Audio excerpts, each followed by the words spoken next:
So అందరికీ ఉగాది శుభాకాంక్షలు. Night కొద్దిగా క్యాప్సికమ్ ఉండే అది తినేసి రెగ్యులర్గా డ్యూటీకి పోయినా. సో వచ్చి పడుకున్నా. పెద్దనాన్న ఫోన్ చేసి రారా మోటివేషన్ ఇస్తా అని చెప్పాడు. వినండి. ఎవరైతే సూపర్ చేసిందో వాళ్ళ ముందు మనం గొప్ప బతకడం నేర్చుకోవాలి. ఫస్ట్ ఆఫ్ ఆల్ అదొకటి మనం నేర్చుకోవాలి.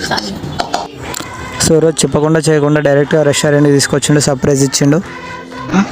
టు బి ఫ్రాంక్, ఇలా కలుపుకొని తింటే స్వర్గం కనిపిస్తుంది. అప్పుడప్పుడు ఇంటికాడ ఉన్న అద్దం కన్నా దీనిగా నేను అందంగా ఉంటా అనిపిస్తుంది. సో బైక్ మీద వాటర్ తీసుకురా అన్నాడు. మన ఐరన్ బాడీ కదా. సో ఇప్పటికీ 20 రన్నింగ్ కూడా ఇంతవరకు నేను దీని టేస్టే చూడదా.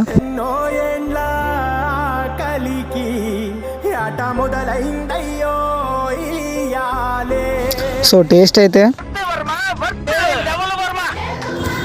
సో యాస్టీస్గా ఇంటికి ఫోన్ చేసి అమ్మతోటి కొద్దిసేపు మాట్లాడి ఆ తర్వాత రౌండ్స్కి వెళ్ళాను. సో ఇది నా సెకండ్ వ్లాగ్ వీడియో. ఇంకా వస్తూనే ఉంటాయి.